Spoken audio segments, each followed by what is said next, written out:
computer. Share my screen.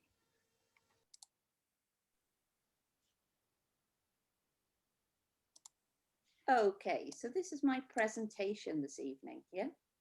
So it's based on my 15-minute manifestation journal, which by now you've probably seen to death all over Facebook and on LinkedIn.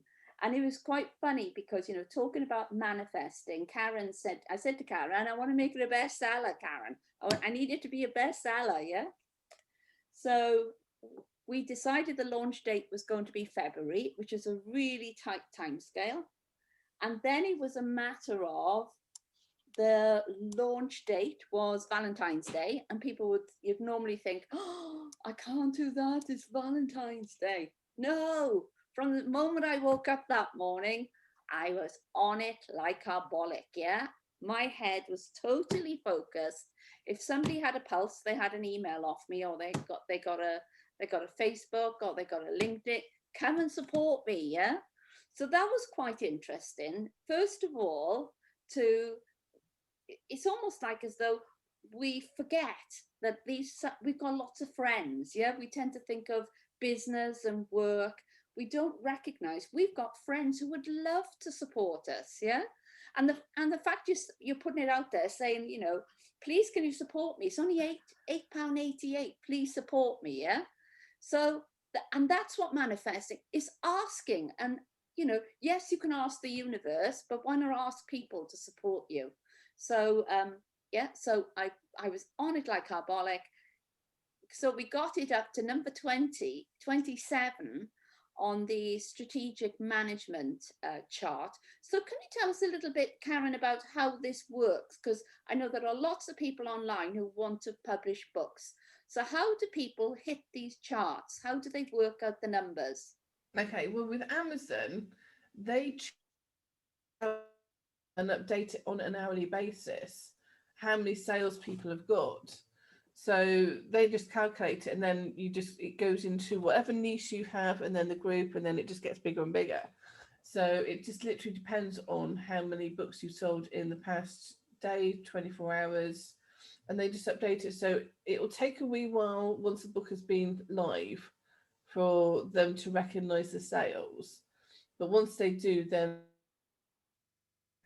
and obviously the more people buy the book over that period of time, the better. So if you can set a specific day where you get everybody buying at the same time, then that's how you will get it up into the bestsellers list. So if you think about the X Factor was a 13-week marketing machine aimed at getting at the Christmas #1, so that everybody was part of everybody was willing that person who won to have the #1, and they knew what the single was. Nobody had the opportunity to buy until that specific date. Yeah. And then everybody rushed to buy it at the same time. Yeah. And then of course it fizzles off after that. But it's just hitting that one point. And it's the same with, you know, these sort of one-hit wonders where they get to #1 and they stay there for a week and then they're gone again, because they had the market machine get time. And let's face it, you know, how many people were going to launch a book on Valentine's Day? Nobody, yeah? So the fact that I launched it on Valentine's Day mobilized all my friends to buy it on Valentine's Day. And as far as I know, we haven't checked it since, but it got up to number 27 in the strategic management book charts. Well, that's enough to strike interest then in the Institute of Management and Leadership, yeah?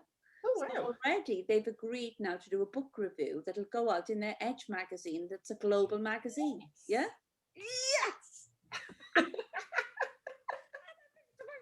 It's so interesting. It was so lovely when you messaged me and I said, but I've already bought it. And you're like, because I'm somebody, you know, I've got all the gear, but no idea. So it was just sheer persistence, you know, buy my book, support me, buy my book, support me, you know. I was on my phone, buy my book, support me, you know, on LinkedIn, buy my book, support me, all that kind of stuff was going on, yeah. So so you can see it took, you know, I didn't get to #1, yeah. But the fact that it's got me closer, because now it got into the strategic management bestsellers. at number 27, that's enough to create interest with the Mm. Institute of Management and Leadership. Yeah. So you can see that whole sort of thrust of how important it is to get your energy behind it. If your energy is not behind it, it's not going to work. Manifesting is your energy, nobody else's energy, your energy. So when it comes to Lara saying, my book is with, my house is with an agent, no can do.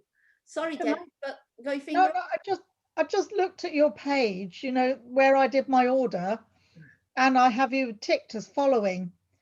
And as I pulled the mouse across it, it said similar authors to follow, Gabor Mate. Gabor Mate, yes. Whoa! Whoa, whoa, I'm alongside Gabor Mate. Whoa. You need to screenshot that. Screenshot it, right? Okay. Everything like that, Oh. it just. I'll have to let me just minimize the Zoom a minute because it won't screenshot when the Zoom is open. So hold on. So 2 can you see moments. what I mean, this is all passion. This is all energy. And I can remember even, I always wanted to be a front page girl, yeah? And the franchise magazine rang me one day and they said, we've got a cover. Do you want to go on the cover? I said, I'd love to go on the cover. I've always wanted to be a front page girl. And they said, it cost you £5 grand. I said, I haven't got £5 grand. So I said, come back if you can't sell it. So they came back and they said, it'll cost you £3 grand. I said, I don't have £3 grand. They came back, it'll cost you £2 grand. And I've got £2 grand. It'll cost you £1 grand. I'm going to go, okay, you can go on the cover. Yeah. So what did I do? Yeah. With my magazine, I don't know if you remember this, Kathy, I went all around town putting it alongside the Vogue magazine and taking a photograph.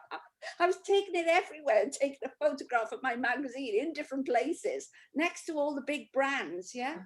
So, you know, manifesting can be so much fun. But the reason, you know, I think it's just so important that we manifest because, you know, there's so many things that you need other stuff for. Manifesting is just you, your raw energy, enthusiasm. And I think it's doing it in a happy, quirky way where people almost want to follow you. Yeah. They're thinking, oh, yeah, let's follow her. I had somebody from America saying, oh, I love the fact that we can support you. And I've not only bought a book myself, I've actually sent your post around all my friends. I don't know this woman from Adam. Yeah. So it just shows, you know, we've got to get this energy going. So I would say the biggest recognition for me was when I had to raise 33,000 in 5 months. That was not logical if I could raise it. You know, logic went out the window because I needed 33,000 on top of my regular income. And I was already living in my holiday lodge in Pembrokeshire. I wasn't living anywhere near my friends. So I was thinking, how am I going to raise 33,000 in the depths of Pembrokeshire? And I just sat there one evening. I thought, well, logic has got to go out of the window because the only thing I can do is pray. I'm just going to pray I'm going to get 33,000, yeah? And every day and every night, I'd be saying, I need 33,000. Where's my money going to come from? I want my money. Where's my money going to come from? Please tell me where my money's going to come from. Well, first of all, I needed 20 something, because I needed an extra 8. So I was manifesting for 20, whatever it was. Yeah. I say, come on, God, bring it in. I need this money. Bring it in. Where's my money? I know it's on the way. When's it going to come? And it was magic, you know. In 5 months, I had tax rebates. I had insurance companies trying to find me for a policy that was due to me, due to be paid out. Money came from anywhere, everywhere. If there was a way money could come to me, it came to me. But also I did what I could. Yeah. I went all through my jewelry and thought, what can I sell? Yeah. What bits of furniture have I got that I don't want? What can I do in this time that could manifest money coming to me? So it was really active manifesting. It wasn't just believing it. It was really put in so much energy behind it. You know, I would have said, I think I'd shifted the law of physics in that 5 months, because I got to the stage where I got what I wanted initially. And then I thought, I'm going to need skips. I'm going to need builders. I'm going to need this. I need an extra 8. Yeah. So I said, thank you, God, for the first da-da-da. However, I've realized I need another 8. Yeah. So I manifested and got my other 8. And when I moved in here, I had everything that I needed. Yeah. But the problem with manifesting, and I align this to almost like a business plan, yeah, unless you know what you want, you're not going to get it. You've got to be so specific what you want. Otherwise, the universe is really busy, yeah. So if you haven't got your act together to ask exactly what you're asking for, you're not going to get it, because they're on to the next one, yeah, they're busy. So it is about being so specific about what you're wanting, and you're believing it. And it's almost like it's mine, yeah? And it's on its way to me. It's on its way to me. So bearing in mind, I manifest all the time. This manifesting journal is really a manifesting journal pulling on 5 core techniques. And it's looking at our subconscious minds. And the research behind this is that I've worked with top performers for the last 4 decades. And I spent around 10 years working with top performers on behalf of an enterprise agency. And we were trying to find out, was there a pattern of things they did that created this golden thread? It's the thing they all did, yeah? And the things that they did are what I've put in this journal, yeah? And they were things I naturally do. And they're so obvious. You think to yourself, well, why haven't I been doing this before? But it's very much working with the subconscious mind. And I'm going to tell you a little bit about how this subconscious mind works, yeah? So we spend 95% of our time in our subconscious mind. That's a long time that we sit in there, yeah? And our subconscious mind is where all our habits are. It's all habitual stuff. So unless we get conscious, we're just doing the same old all the time. And if we recognize we're only spending 5% of our time in our conscious state, that's quite scary. So conscious stuff, yeah, I'm going to take you into what that's all about. We're only spending 5% in this present conscious and working outside these habitual patterns, because it's all quite scary, yeah. So this conscious mind, yeah, that's when we're doing our creativity, we're problem solving. So the conscious mind is where we think and reason, it's short-term memory, and we can only manage 1 to 3 things at a time in the conscious mind. That's how fast the impulses travel, 120 to 140 miles an hour, and it can process 2,000 bits of information a second. So it's super powerful, the conscious mind. And this afternoon, I've been watching a TV program, and it was about how the police work. And it's really interesting to see them when they're putting together a crime story, how they're putting it up on a flip chart or a whiteboard. But you can imagine that's conscious stuff, yeah? Where you are actively involved in thinking, and it's a really creative process. So I would really ask you, how much of that are you actively doing in your business, where you are getting creative and problem solving, or are you getting stuck doing the same old all the time? So that's the conscious mind, where we only spend 5% of our time. And so when you compare it to the subconscious mind, it's recognizing this subconscious mind is running the show, because you're there 95% of the time. So in that subconscious mind is all the stuff, all your programming from childhood, yeah? So can you imagine, we're 95% of the time repeating these old patterns, and some of the stuff we don't even know that we've actually programmed in there, and all of a sudden we'll do something and you think, why am I doing that? And you think, oh, my mother used to do it, she brought us up to do that. Or you see something in the shop and you think, oh, I don't like that color. Why don't I like that color? Or don't you remember your mother's bowl in the kitchen was that color and you didn't like that color? So it's all this rubbish, yeah, that we keep in this subconscious mind. It's all our learning, our memory, and it can manage thousands of events at a time. And look how fast the impulses travel, 100,000 miles an hour compared with 120 to 140, yeah? And then when it comes to how many bits of information, yeah, wow, look at that, how many bits of information compared with the conscious mind, yeah. So it's the subconscious mind is super powerful, but because it only remembers habitual things, you've got to make what you're looking for and the creative part a habit. Otherwise, it just won't be working on it.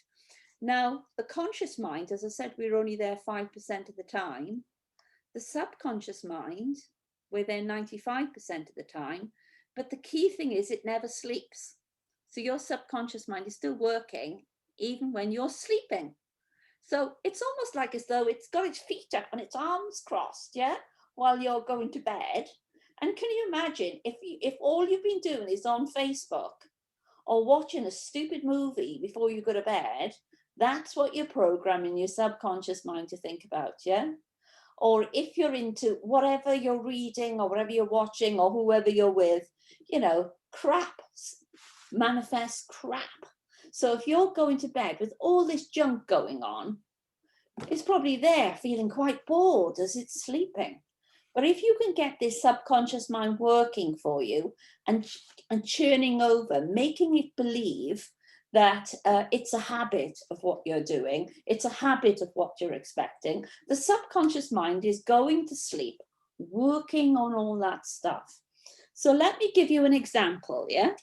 So if you're going to write an important letter and you arrive at your computer, yeah, in order to write this important letter and you haven't thought about it before, it takes you ages, doesn't it? Because you're thinking this and you're thinking that and you're thinking whatever. But if you've already thought about it, when you get to that computer, you just download in what you've already thought about. It's so fast. It's because you've already dropped that into the subconscious mind and it's good to go and just regurgitate what you've thought about for the last, I don't know how many days, yeah? So it's really important that you get good stuff working for you in the subconscious mind. So sometimes, you know, we have to accept we do keep doing the same things, expecting a different result. So if you already do what you've already done, you're always going to get what you've always got. And if you expect anything different, you're crazy, because it's the definition of madness. If you keep doing the same things and wanting a different result, you're mad. Yeah. So if you want to turn from mad into an amazing person, a super performer, you've got to change what it is that you're doing. Yeah. So it's so important that you understand what's gone on in this childhood.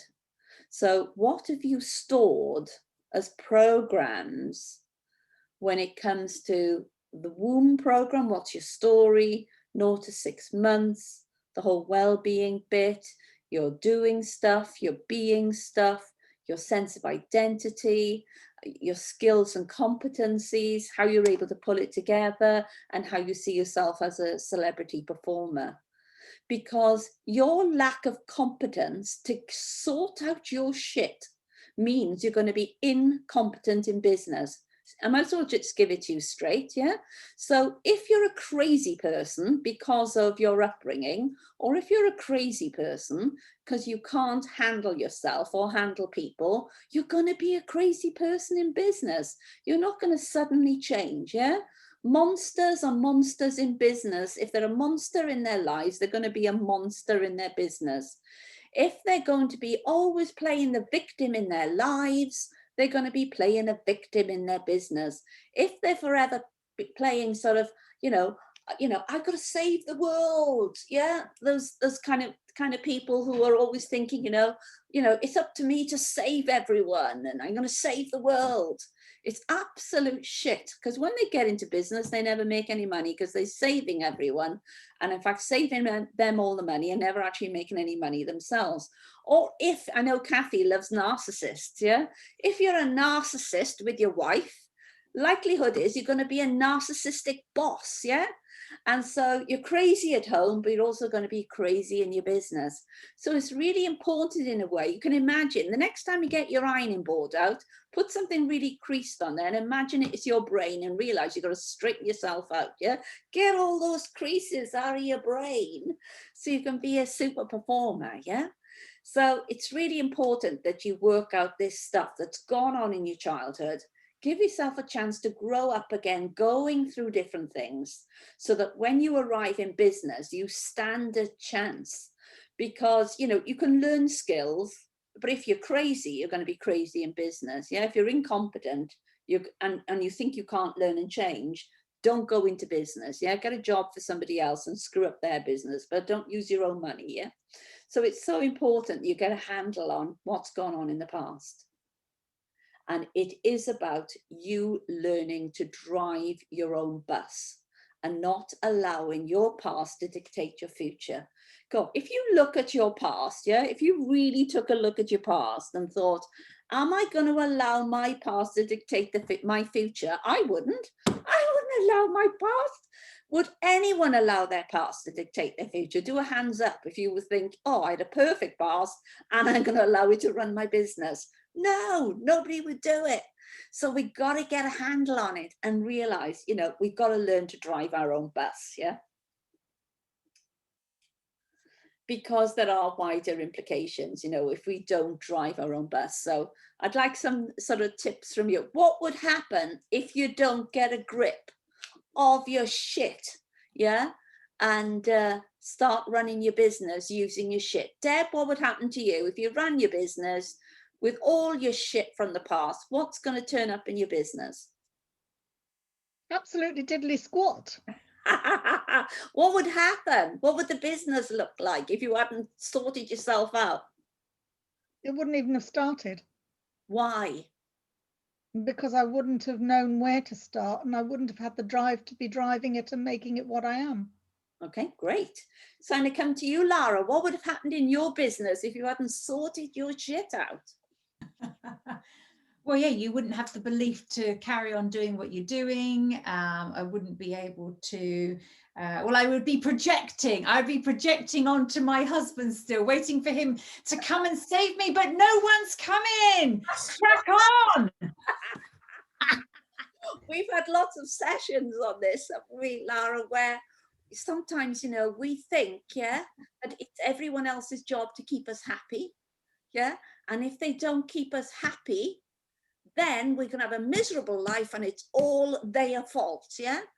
What a load of rubbish. So we had this discussion going on about Valentine's Day. Okay. What did Valentine's look like in Lara's house compared to my house? So I was single over Valentine's Day. So I bought myself everything I would have liked a man to buy me for Valentine's Day.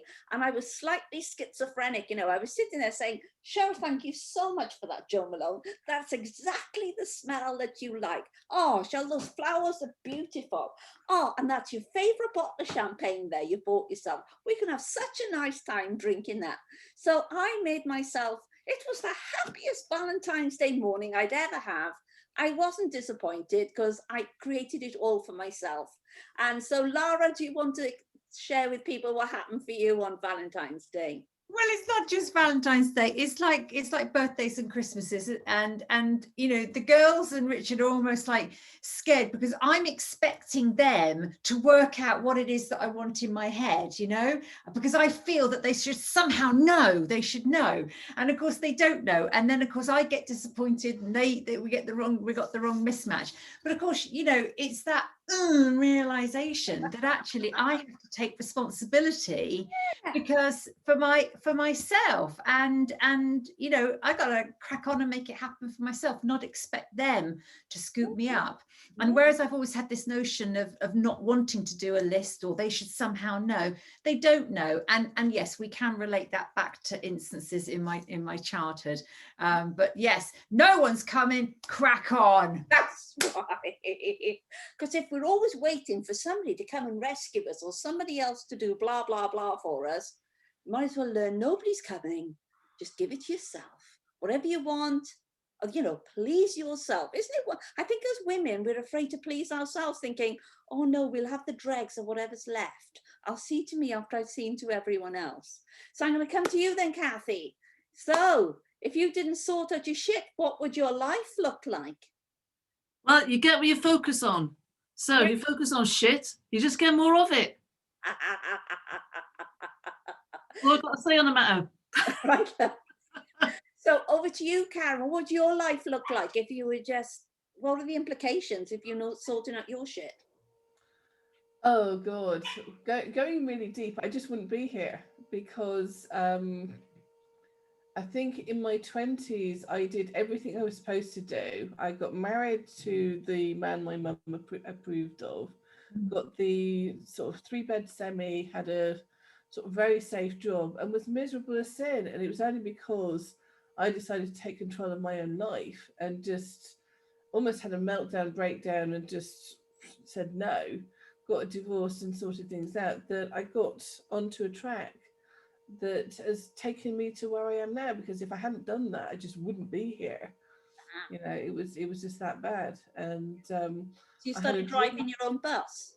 You started driving your own bus. Oh yeah, but I had to know that it was okay to do that and it was safe to do that. But I had to get to the point where the bus was driving off a cliff if I didn't get control of it. Because I just didn't realize how bad it was, that it would, you know, I was doing what I was supposed to do, what was expected of me, what made everybody else happy.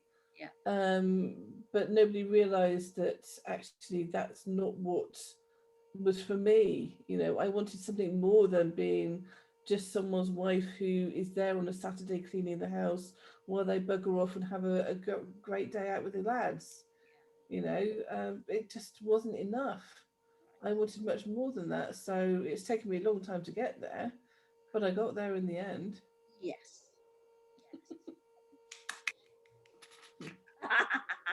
So I'm going to come to you, Fiona. So what would happen in your life if you didn't sort out your shit? Well, I think it would be sackcloth and ashes and a pair of secondhand sandals and paying off somebody else's debts, probably. Yeah, that's an important one as well, isn't it? Debt. Somebody else's debt. Yeah, thank you. So I'm going to come to you, Lana. So what would be the implications for you if you didn't get rid of your shit?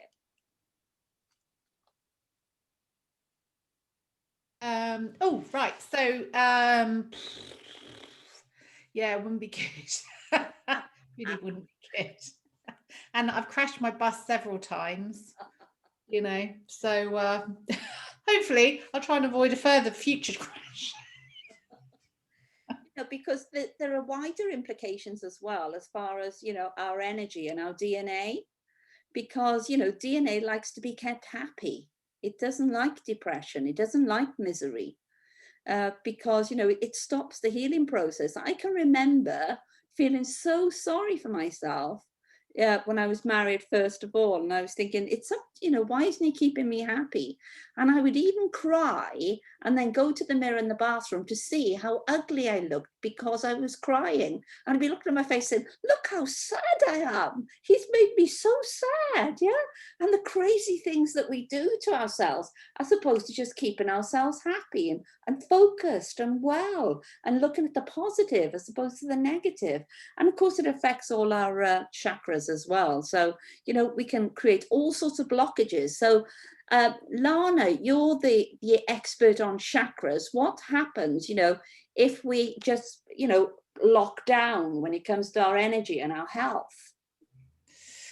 Oh, it's not good. Your main focus when you're talking about this and manifesting in abundance is your root chakra, because if you don't have it, you're in scarcity. So your base chakra's way off and you're not getting a good energy flow through your energetic body, your physical body, to enable yourself to move away from a scarcity thinking model. And also you need the ability to visualize, imagine, and make use of your intuitive knowing, because you've got to be able to visualize, to create your vision boards, to, you know, connect your your thinking to create that and bring that into manifesting reality.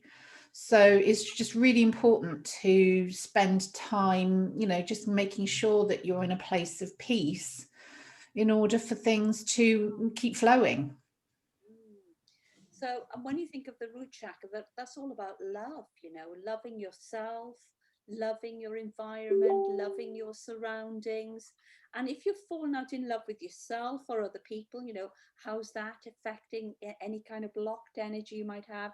So, you know, we've just got to get a handle on it, drive this bus and make ourselves happy and be in this happy state. So I'm going to share with you now how to use the book as far as how to get into manifesting based on, you know, the habits that these top performers had. So there are 5 habits I'm going to go through with you. And so I'm going to take them off one at a time. So the first one is to make achieving your goals a habit. Yeah, make it habitual that every night you decide what your goals are for the next day. And learn how to be what you want to become. Learn how to visualize what you want to materialize. And it's about, you know, having this stepping into abundance and developing an attitude of gratitude. And then recognizing this subconscious mind never goes to sleep. So you might as well put it to work, working on a problem for you. So the first thing you need to do is set goals. So within the journal, it gets you into habitually looking at 8 goals that you need to identify before you go to sleep. So what are those 8 goals? And to be as specific as you can about what they are. And remember, they're for the next day. So this isn't, you know, war and peace. This is what do you want to achieve the next day? And you're going to tick them off that you've achieved them. So if tomorrow you want a client, so say, for example, Deb wants a new client, she's got to want a new client tomorrow. Yeah. And then she would tick off, because once it is an intention and it's a daily intention, Deb is going to be working on that and the universe is going to be working with Deb. So it's having these 8 goals you want for the next day. So I've ticked off mine, you know. I knew I had to do a reminder for I Am Woman. I knew there was something going on with my MailChimp. I had to get sorted. I had to write a presentation. I had to sort out my Apple Pod. I had to get my coffee sorted. And there were some other items I had to load online. So they would be goals, yeah? But I would do them the night before so that my subconscious mind will be thinking through the whole process of getting them done. So this is what the top performers were doing. And it didn't matter what they listed it in, but they listed it, yeah? So every night before the next day, all of them bar none did a list of what do they wanted to achieve for the next day. And they would, if they didn't do them that day, they take them forward to the next day. So this was very much an intention of a goal that was going to be achieved. And it was making this goal setting a habit, yeah? So when you woke up in the morning, you were good to go. You had your goals. And I don't know if you've had a Monday. I had one a couple of weeks back where I hadn't thought through on the Sunday what I was going to do on the Monday. And I got up and I just felt as though I'd wasted half a day, because it took me half a day to get my head around what should I be doing on a Monday, yeah? So it's so important. And if you can make this habitual, you'll notice the difference when you're not doing it. And you start to think, oh, I'm just not focused, because this goal setting creates a focus, an intention. You're putting it out there and your subconscious mind is working on it as you're sleeping. So it's so important. So the next habit, yeah, is number 2 in the book. It's your I ams. So this is about thinking about 3 I am affirmations for the next day. So perhaps you felt a bit wobbly today and you want tomorrow for you to present in a different way. It's entirely up to you what you want your I ams to be. So it could be I am happy, I am creative, I am a child. Because sometimes as well, I think we need this creative part to appear in our day, because we can be working at the computer all day and never actually saying, I am free. Because really in the day, you should go out for a walk and you think, I want that feeling of freedom. I am a walker, yeah? I am healthy. And then you eat healthy foods. But choose what you want your I ams to be for the next day, yeah? And you'll get up feeling, I am, yeah? I look in the mirror and say, I am beautiful, yeah? I don't turn around and look at my arse anymore because it's fallen. And I don't want to bring any attention to my arse. So just look at the top half of what works and say, I'm beautiful, yeah? So moving on to the next thing, and this was really important of what they were doing as well. Number 3 is what I visualize, I'll materialize. So say, for example, they were planning for a meeting. They would visualize how they would want that meeting to go. So they were almost like walking themselves through how they could see this meeting happening, or seeing how the team could work together. So they were thinking of the day and thinking how they wanted to work out, and actually, you know, working through how they wanted it to be. So that's what habit number 3 is, really visualizing what you want tomorrow to look like. So for me, tomorrow, I've got to rewrite Unit 7, because I know Lara would like Unit 7 in the new format. I started the process today. Yeah, so tonight I'll be manifesting that material will be finished by close of play tomorrow. Yeah, and I'm going to visualize how I want it to look. Yeah, and I'm going to visualize it looking so beautiful, and Lara receiving it, and she's going to be so pleased with the content. Yeah, so that's number 3. Number 4 is developing this attitude of gratitude. So again, listing 3 things that you're really grateful for. Because for years I looked back at what I'd lost as opposed to enjoying what I had. And sometimes we can forget the joy of, you know, what we have. Like yesterday I was watching this movie about this woman who was a semi, and I was thinking, I'm so glad I'm detached. I'm so grateful to be detached, because I couldn't cope with the noise that I make being complained about, for one thing, or vice versa. Yeah, I can remember living in a place where this lady came down and knocked my door, and she said, have you heard your music from my apartment? And I said, you've never invited me to your apartment, without realizing it was pretty noisy where she was. Yeah. Oh gosh. So I had to switch it off before I could actually hear her. She said, exactly. Yeah. So it's being grateful for what you have, and it can be anything. And I can remember once being so poor that I felt hungry when I opened a tin of chappie for my dog. But I was grateful that I had, say, 50p, and I could buy a drawing pencil that I could draw and do some stuff. So whatever we've got, we can just be grateful for it. Even if it's we've got time that we can go out for a walk, or we can go out in the garden and do something. So it's developing this attitude of gratitude. And then the last one then is to set your brain a challenge for when you're sleeping. And it could be just to think something through.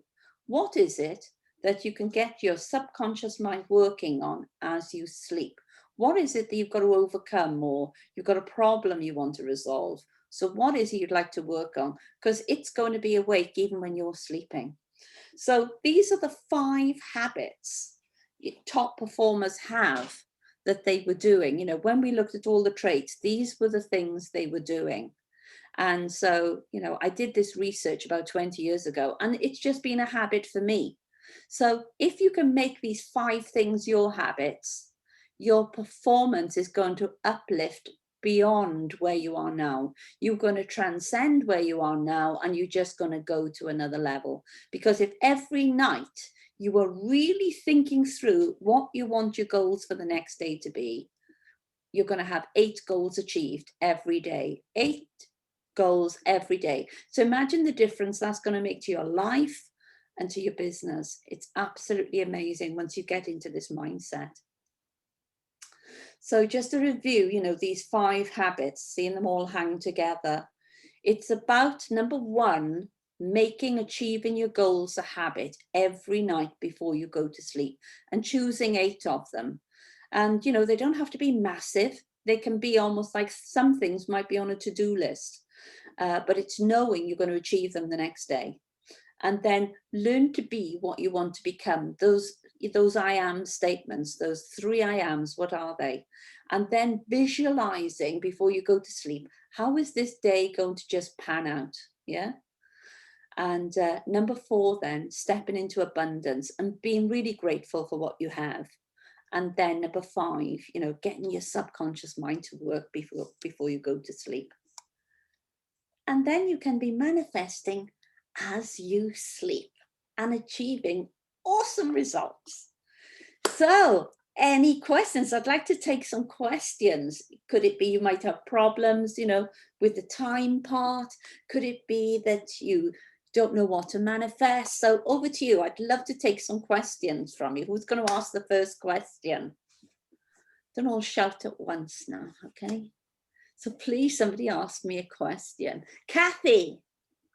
Right. I've got lots of things occurring in my head in different aspects of my life. So I don't want to like confuse the universe. So should I just go with the thing? Like, how do you pick? I mean, I know my happiness is writing, as my heart is and everything, but then I feel like I got this Irish responsibility thing going on. Yeah, but I got this and I got so needs. It all kind of starts kicking in then. So should you just pick one thing and just go hell for leather? Well, this, you know, when we were talking about energy and we were talking about heart and we were talking about the root chakra, for me, you know, it might sound a bit coarse, but I think of the root chakra as the fanny chakra, okay? That's that. So for me, I can connect the fanny chakra with love, yeah? And everything's got to be pulled from a place of love. So if you don't love it, don't do it. So if you're doing something out of a sense of responsibility, you don't love it, yeah? And if you don't love it, don't wear it, don't spend time with it, don't do it, because you're never going to manifest from that place because it doesn't have the right energy. So start thinking about, you know, where do you want to focus your time and energy, and then build your life from that space. Because if you don't love it, it doesn't love you, yeah? And that's hard to think about, isn't it? If you don't love it, it doesn't love you. And what positivity is going to occur from anything where, you know, there's an abandonment of love, yeah? How does that resonate with you, Kathy? That's very true. It explains a lot of shit.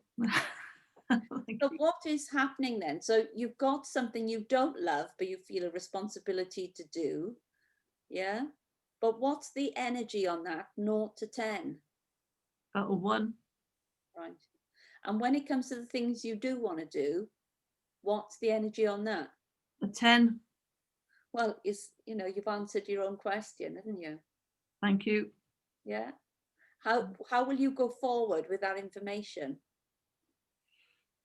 I'll make some hard decisions. Yeah. But, you know, other people, I can't be responsible for everybody. People got to be responsible for themselves, and it's time that they just did that. Yeah. It's going to be tough. There we go.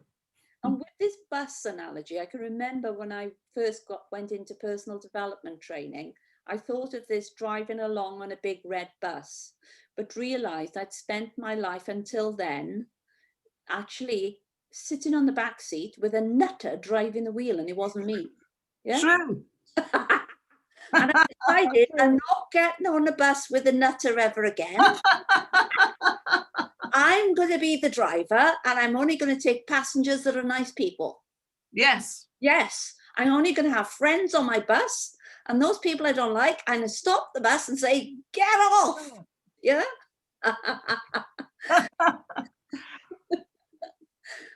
That is exactly how I felt with my marriage when it ended. You know, get off.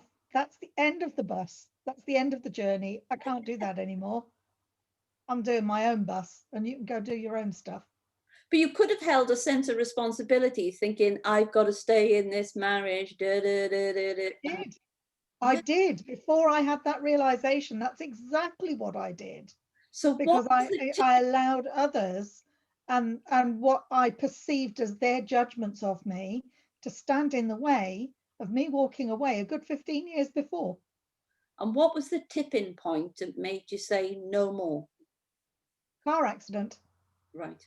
And I what? was sat in a car accident, Yeah. and I was allowed to ring him to tell him what had happened. And after having supported him through the loss of his brother in a car accident, and then 3 generations of his family 7 years later in another car accident, what he said to me was what floored me. And that was, I suppose it was your fault. And in those few words, I knew there was absolutely nothing there. And that for me was, it was like the ground just opened up and swallowed me.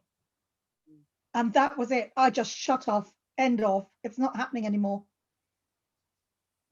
You know, I was still in shock from the car accident and that, but not my fault. It was nothing to do with me. Yeah. And, you know, I was the meat in the sandwich between the car that was stopped in the road and the one behind that wasn't looking what she was doing. Nothing to do with me, but the blame was put in my court. Right. And yet I was completely innocent. And that showed me in that moment just how little he thought of me. I was a useful tool and nothing more. And that was my realization.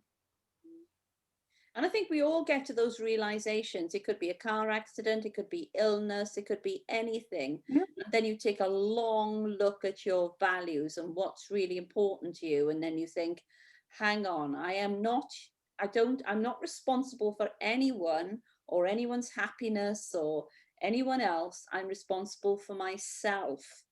And it's your life. You come into this life alone and you will leave this life alone, and you're only responsible for your job, how you've lived your life. Nobody else is. And I think sometimes we can just feel, we've got to carry the burden of other people, whereas in fact, to a large extent, our lives are our own. And as Kathy said, sometimes we've got to have a good hard look at what we put in our energy into and who we think we're responsible for, and perhaps making some different decisions. So any other questions? Who else has got a question? Come on, I want questions. Larry, you want to have a question? Come on. Who's got questions? I'm eager for questions. Okay, so here's one for you. What if someone was to say to you, how do you know this stuff works? This manifestation lark, how does this work? I know we've just gone through the subconscious mind. I get all of that, but when you meet people who say, well, actually, you only achieve what it is you work hard at, type thing. This manifestation is just I'm not articulating myself very well, am I? That's unusual. You're doing well. Do you know what I'm trying to say? I'm trying to talk about the people who, like me, up until a few years ago, would never have even heard of the word manifestation, or not really comprehend. Let's face it, I'm the person who's in that law of attraction book who hadn't even watched The Secret. So I'm talking about the people who don't understand about manifestation and don't understand about the law of attraction, and will question it, and will question and say, well, isn't that just a faith? And actually, yeah, what I just interested in the use of words around manifestation, and whether the link to higher purpose, universe, or are there some business people who say, well, actually, you're an entrepreneur, it's down to hard work. Because I know that what you've described there about writing goals out the day before and visualizing, I have done that before in my entrepreneurial life, but not obviously addressed it as manifestation. Yeah. Does that make sense? Yeah. So if you were to think of, where does manifesting sit? Is it a belief system? Yeah, manifesting is a belief. It's a belief that something's going to happen. So you can believe something isn't going to happen. So, Henry Ford said, if you believe you can or you believe you can't, both will be right. Yeah. So is this mindset? So see, this to me is mindset, isn't it? Well, it is energy. It's in some ways it's more energy than mindset. The only thing that we're all made up of is energy. Energy is everywhere. We're all just energy. So in a belief, it's a forward pull on energy. We're believing it and we're putting something into motion. Yeah. I like forward pull. I like that. Forward pull. So when you look at scientists and spiritual people, it's really interesting to look. There are different schools of thought. I'm not talking about religion. I'm just talking about energy. Even scientists believe, when they start looking at the finite of finite things, the only thing they can all agree on is that we're made up of energy, and that energy is a forward pull. Yeah. That's why we have the sun that comes out and the waves and all that kind of stuff. There is a forward pull on our lives. Yeah. But it can be, if you are believing for it not to be true, and that's what happens if you're saying, I don't believe this will happen, you're actually putting in motion something not happening. Yes. So it's this pull. So you can believe it to be true, or you can believe it not to be true. So you can believe you can have a headache, and you will have a headache. You can believe you're going to be sick, and you're going to be sick. You can believe for health and wellness, and it'll be true. So can you see, it's a belief, but the belief mobilizes energy that creates this forward pull. So everything has a forward pull. So I'm going to come to Lana, because Lana's the expert. I would say Lana's the expert and guru on energy. So tell us about, would you like to answer Lara's question, Lana, as far as this forward pull and energy? Well, it's like you said, Cheryl. I mean, I try and remember it as magnets. You're either attracting it to you or you're repelling it. My kind of, and it's the question I was going to ask you, Cheryl, is when you're in a good space, for me, for example, when I'm in a great neutral space and I don't have an emotional attachment to the outcome, I can manifest it. But it's almost like when I'm worrying about it and I really want it to happen, it doesn't manifest. And so it's only sort of over the few years I'm recognizing that when I'm in a neutral place and I'm not attached to the outcome, I'm attracting it to me because I don't have an emotional charge connected. But when I'm not in a good space and I really want it to happen, I've already put an emotional expectation in, which also makes it harder. So I'm repelling without, and sometimes I'm doing it without realizing I'm doing it, which is bloody frustrating.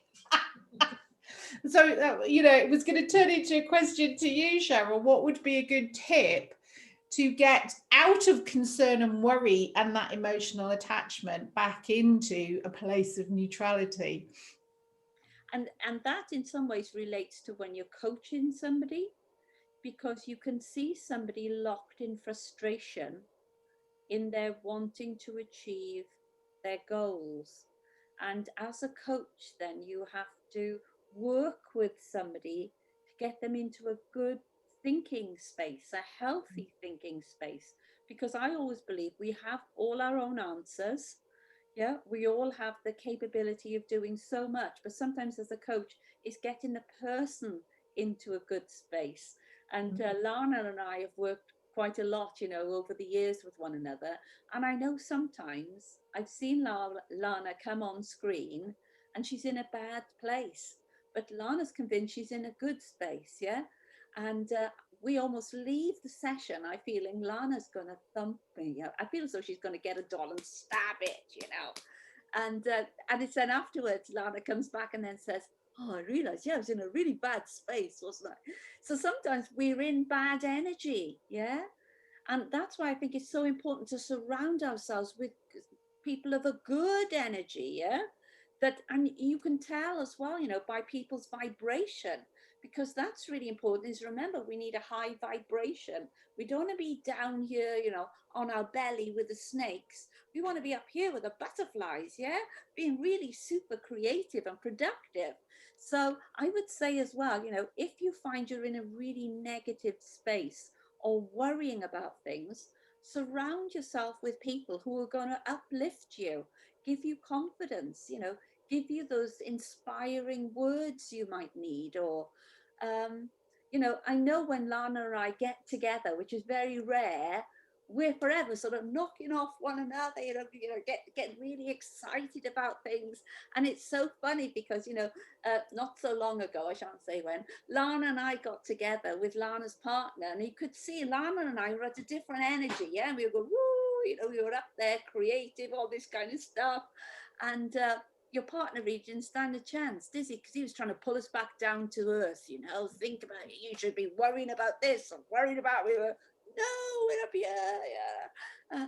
And so it's just so important as well. You recognize you need to have a high vibrational frequency for manifesting. So if you worried or you've got any bad energy linked with it, it ain't going to come through, because we want to manifest at a high vibrational energy. So there's no pity party, there's no worry, there's no stress. Manifesting comes from a very high vibration of expectancy that what you desire desires you, and it's on its way. Yeah. And it's being really specific about how it's going to come to you, and you're just going to be expecting it to happen and welcoming it and saying, yes, put the check on my desk, please, thank you. Next, when's the next bit of money coming in? Yeah. So any more questions? Yeah.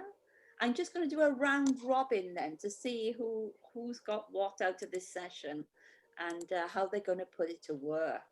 So I'm going to come to you first, Debbie. What have you learned from this session, and how are you going to put it to work in your business? I'm going to be a little bit more specific than I already was with everything that I'm writing down, because as you were saying things, I realized that some of my things that I was writing down were just a little bit off mark. So they need fine tuning. And that's, it's really interesting because my creativity has really gone up quite sky high recently within the business. Even though a fortnight ago, I would have quite happily thrown it all out the window and said, sod the lot of you, I'm going. Because, you know, but that is the first time in the whole of this COVID situation I felt like that. It's just that everything all happened at once at the wrong moment, and I was vulnerable. So it's learning about how I protect my vulnerability as well. And if your energy goes low, just think of what can I do? And it can be as easy as, I'm going to go out for a walk. Yeah.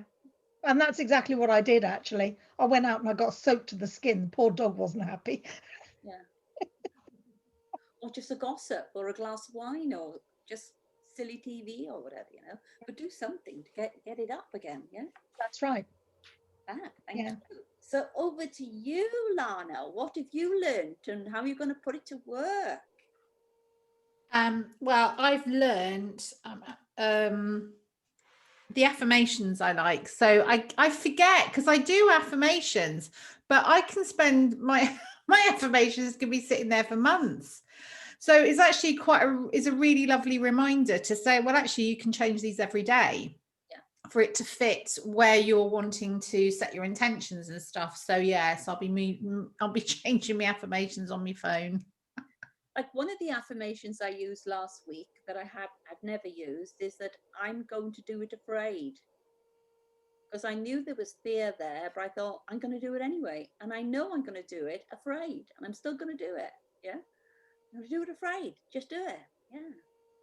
Lovely, thank you. So over to you, Lara. What are you going to do? What have you learned and how are you going to put it to work? The word is consistency, because I have done that visualization thing. I always do that before a color class as well, because there is still in my head, you know, if I've got somebody really, really tricky, am I going to see it? You know, remembering the tools, especially if you've got 3 people in the room and I'm under pressure. So I always visualize through, and that's always served me very, very well. So but I think the thing, and also about the goals, but what I'm aware of is that I might do it this day here, or this day here, or this day here. I don't do it consistently.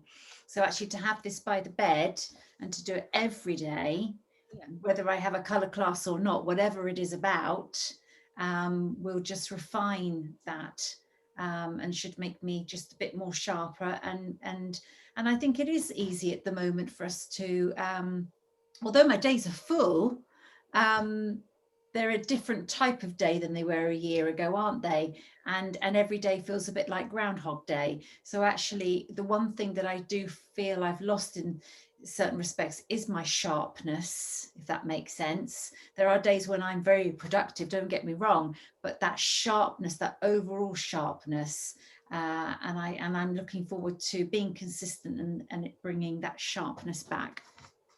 And the lovely thing about the journal is that the goals are on the top left hand side. So when you're going through, you can see which ones you haven't ticked and see which ones perhaps need a review and moving forward. So I love that about it. You know, you can just tick them off as you go. Yeah. So over to you, Kathy. What have you learned? How are you going to put it into action? Well, a bit of a breakthrough tonight. Yeah.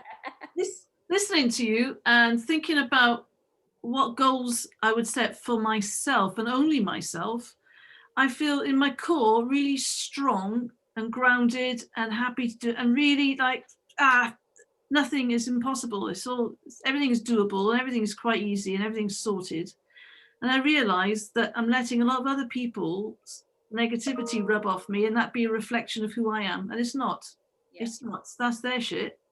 Yeah. And then coming to that realization in my head, it was a bit of a shift because I was saying, right, well, I'm going to put it to them how it should be, right from here, how it is. If they don't like it, they can go. But you know what? If they went, suddenly it's freed up a load of other possibilities for me, which wasn't there on the table before. And I suddenly found a new landscape in my head and a new freedom to do certain things. And it's going to be fine. Yeah. It's going to be great. Coming over to you, Karen. What have you learned and how are you going to put it into work in your business? Well, I've been doing that whole thing, the very last one that you do, where you talk about asking a question in the book each night. And I've been asking the question about how do I increase my visibility? And so many things have been coming through. And I kind of think of it in terms of, do you know the gorilla movie on YouTube where somebody bounces a ball and you have to focus on the ball and all you watch is the ball and all you see is the ball, and then somebody tells you actually there was a gorilla walked past, and when you watch it again the gorilla's there. To me that's what it is. It's the gorilla was always there, you just didn't notice it until somebody told you that this is possible. And when I sort of started doing the whole increase my visibility, so much has come up, especially in the last couple of weeks. Even today, somebody that I follow for a long time was basically saying, you know, I need some work, you know, I'm struggling at the moment. If you need some help with social media, then I'm your person. And it's like, I've been following you for ages. If you could sort of give me a few pointers, that's brilliant. And then, you know, I just like, I'm not sure if I can afford you. And it just said, this is how much it'll be. It's like, oh, I can afford that. And it was just like, yes. So he's going to give me a massive load of pointers, and so much has been happening in the background. It's been brilliant. But it's a whole thing of ask that question at night, let your subconscious work on it, and it'll come anyway. And just keep an eye out for it. It's so powerful, and it's going to be interesting because I'm watching all my friends use the journal. And as I said, you know, I spoke with Isabel. She messaged me this morning because I worked with her some 20 years ago, and she's using the journal now to manifest her mortgage. She wants to raise 28,000, and she said, I've already sold my my late husband's registration number to the gas engineer who came yesterday, and she does Airbnb, and she said out of the blue somebody who'd made a booking and who cancelled a booking said keep the booking money. So she said already she can feel the manifesting already starting, but they're almost like two things she would never focus there would be money coming in from, you know, a registration number on a car, and somebody making a booking and then saying, keeping the money. Yeah, keep the money. So, you know, I don't know exactly how much, but she wants to manifest this 28,000 in a year. And I know that she will do really well manifesting, because she just puts her focus on it, and it'll be what she achieves. So when it comes to your things you're trying to manifest, is there anything you're trying to manifest that perhaps one person in the group can help you almost like realize? So if you were to say, looking at the faces on screen, yeah, who is it that could perhaps help me manifest? Is Fiona still on? Because I can't see her on my lineup. Has Fiona gone? I couldn't see her. We're still on screen share, but I There's 6 participants, so there's only 6 on the screen. Oh, there we go. So she was flipped over. So I'd like to know. She's disappeared. She's not there. Okay. So I'd like to know, what is it that you're trying to manifest that perhaps one of us could help you manifest? So if you look on the screen at who's here, I'd like you to ask for something that we could perhaps help you manifest. So I'm going to come to you first, Karen. What is it that perhaps you want to manifest, but you're not making it verbal to us that you're looking to do it, and we could be helping you? At the moment, I'm finishing off my course, and once my course is done, what I'm going to be doing is doing affiliate marketing, so that anybody who refers somebody to the course, they get 50% of it. Right. So those people who are actually doing the course, then once they can see how it works and send people to me, then I'll have it set up in the background that they'll get 50% back.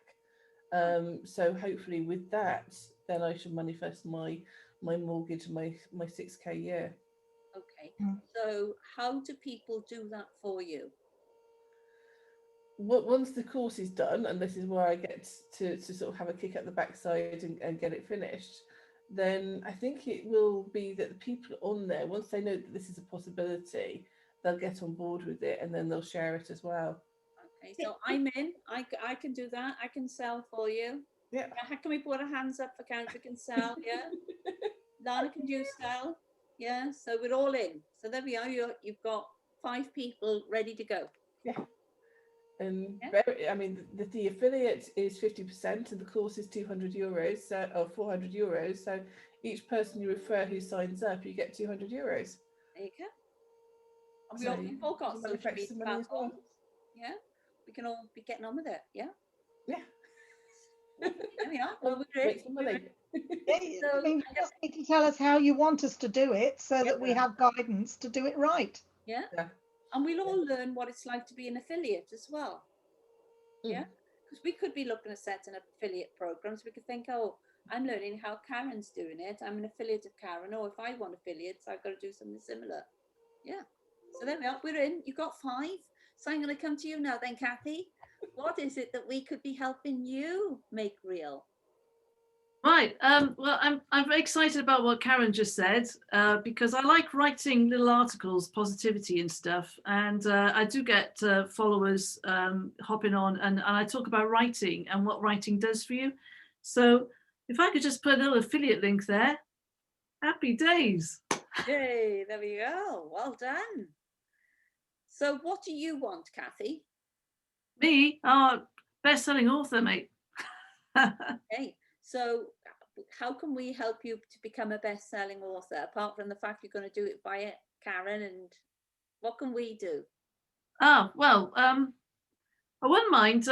Maybe people could read some of my stuff and give me some feedback. That'd be nice. Yeah, I wouldn't send you too much, just a little bit. Yeah. Yep, we can all do that. Help you out. Yeah. Thank you very much. Fab. We can also get beta readers and part of your advanced copy stuff to do the reviews beforehand, so that we can do at the front of the book that says, this is a really good book and I enjoyed it. There's an awful lot of stuff we could do. Yes, great, brilliant. Lovely. So women power. Yes. Over to you, Lara. Where are you at? What can we help you manifest? Okay. Okie dokie. So I want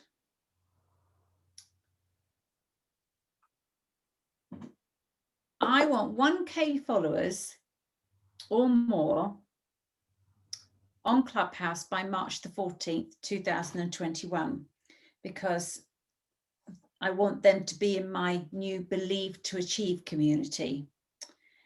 So what I'm going to ask you for is, I am on a Wednesday at 4 o'clock going to do a Welcome Wednesday on Clubhouse, because I see that I have 7 invites to give out on Clubhouse. And I see that when I give those 7 invites out to 7 people, if they come to that Wednesday meeting and learn in their first week of Clubhouse how to use it, and they then have given out their, well, 3 invites, but it grows, and they bring those 3 people, it's a bit like the network marketing model, my numbers will grow. So I obviously need to take care about who I'm going to give the invites out to, because I will be sponsoring them and I want them to obviously respect the platform and promote me. That is the whole point, that I'm bringing people on board into my team who are going to promote me. So I'm going to ask you if you are on board Team Lara and you are on an Apple. Could I invite you, and would you come and contribute on a Wednesday? That's the first thing. And the second thing is, think about the 3 people who you could then invite who would benefit from the platform, but if I could just if you could bring them to my introductory meeting so that I could just get them in my little fold, and I will then help direct them off to where they need to go. That's all I'm asking. Okay, so I'm already in with you. So who else needs to join Clubhouse? Lara, I'm not on an iPhone, so I'm not able to get into Clubhouse. However, I'm happy to put a blog post and a link in if there's a way we can sort of write something, and I can put that up on my website and get that out. Yes, because obviously I wouldn't want to just take on anybody, because obviously if they disrespect the rules and what have you, I get into trouble. So I would need you to, I'd need to trust you. You would say, oh yeah, she's all right. Okay. So it'd be a referral thing. Yes, thank you. What would be really good, Lara, is that next week Lana's doing a session for us on blogging, how we blog, yeah? And perhaps you can do the next session on Clubhouse, building a following, and then we can all have an understanding and get to support one another. Yeah, more than happy to do that. Yeah. There we are, sorted. So Lana, over to you. What could we help you manifest? Right, well, when we get out of lockdown, I am going to my new space in a little old Ogbull Vale in the back of the beyond in the valleys. And so at the point at which I'm opening, I'd really appreciate it if you could just put a little note on your Facebook pages or LinkedIn just to say, hey, Lana's Holistic Therapies are back open and they're up in Ogbull Vale and they're amazing. Go and see her. That would be fantastic. Share the link with us so that we've got the right information, and that'll make it. I can send that all to you, but I'm still waiting on blooming Mark Drakeford to decide when us holistic therapists can actually start back. But as soon as I know, you'll know. Cool. Okay, thank you. Debbie, what can we help you manifest? Well, I was looking to see if I could manifest Clubhouse on Android, but it hasn't happened yet. So that's not happening for the moment. Sorry, Lara, but I'm very happy to share anything that you want shared. Not a problem. So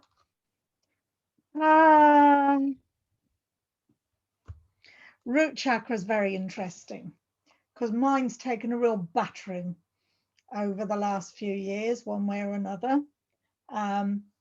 So yeah. Lana, I need a lesson in how to get it to come back to life. I think that's the thing. And Lana, sorry. Perhaps you could have a coffee catch up with Lana. Yeah. Well, we're going to get that booked. But yeah, it's yeah. I think that's the thing for me. I just need to give that bit of my self-love a bigger boost. because I've got my self-love. I'm really good at that. It's just everything else that's going on around it that isn't quite where it should be. So if you just have this vision of pulling this self-love through you and through everything, and then notice where there are possible blockages. Exactly where they are. Yeah, I do know exactly where they are, because I always imagine the root chakra as a big red juicy heart, you know, and I always imagine that coming up. And I know as I've done this healing journey, that big red heart has got bigger and bigger and bigger. But there are little chunks missing from it. And it's how to imbibe that and soothe them so that they're not feeling empty. Well, Lana gets me. I can see her nodding away there. lovely. I've sent you my Calendly link because I've been a good girl and got Calendly running, so just book it. So I suppose if I would like, I'd like you to help me manifest. I have an iPhone 6 that I would like to sell. So if anyone knows anyone who's looking for an iPhone 6, it does need a new screen on it because I dropped it, but it needs a new screen, and it's an iPhone 6. It was working up until, you know, I swapped it over for this iPhone 12 because I wanted the top of the range camera on it. But it's fully functioning, fully working. So if anyone wants an iPhone 6, you know, make me an offer. It's for sale. It just needs a new front screen, but I've been worked with a smash screen right now, but it's there if anyone would like to make me an offer. So, or if anyone knows somebody looking for an iPhone 6, then I do know someone that's looking for an iPhone to get onto Clubhouse, but I need to just check whether it's a 6 or an 8. What's my one? One of the models. You've got to have a certain model, haven't you? I'm just looking to see what mine is. I don't know. I'll ask. What sort of money are you looking for? About £100. Okie dokie. Leave it with. Wants an iPhone 6 or knows anyone who wants an iPhone 6. So there's me done. So we thank you everyone for coming and allowing me the privilege of being able to share my insights around this 50-minute manifestation journal that only really became realized with the help from the amazing Karen Brown. I could not have done this without Karen. We sat actually, you know, I was doing the old mouthpiece and Karen was making it all work, you know, and online and everything. It was just incredible. So I would really endorse anyone, if they're thinking of doing a journal or a book, to chat to Karen. She's just, you know, she's way up there on the vibrational frequency, you know, and can turn your dreams into a reality for you. Can we give Karen a round of applause? Because she's just so awesome. Thank you, Karen, for all your help. You're amazing. So thank you, Karen, for allowing me the opportunity to develop a journal and share it with you this evening. And also a big thank you to Lana, who's going to be speaking next week, teaching us all about blogging, yeah? Because I know we've been working in a pod on LinkedIn, but I was getting really concerned because we're writing and creating a lot of material without us getting it up on our websites so we can benefit from the SEO through Google. So that's what we're going to be looking at next week. You know, we're writing the piece for LinkedIn, but it's a straight copy and paste into a blog, and then what's all the technical stuff around that blog, so it'll increase our SEO on Google. Yeah, so that's what we're doing next week. So a big thank you to Lana for offering to do that for us. And then the following week we'll have Lara sharing with us then how we can make the most out of Clubhouse. So that'll be 2 nice techie evenings we've got coming up. So thank you very much, everyone. I know we're running slightly over time, but thank you very much for this evening. Have a fabulous week, and we'll do it all again next Tuesday evening, same time. So cheerio, everyone. Bye-bye. Thank you. Thanks. Bye-bye. Is Karen still there? Karen? Yeah. What about the information?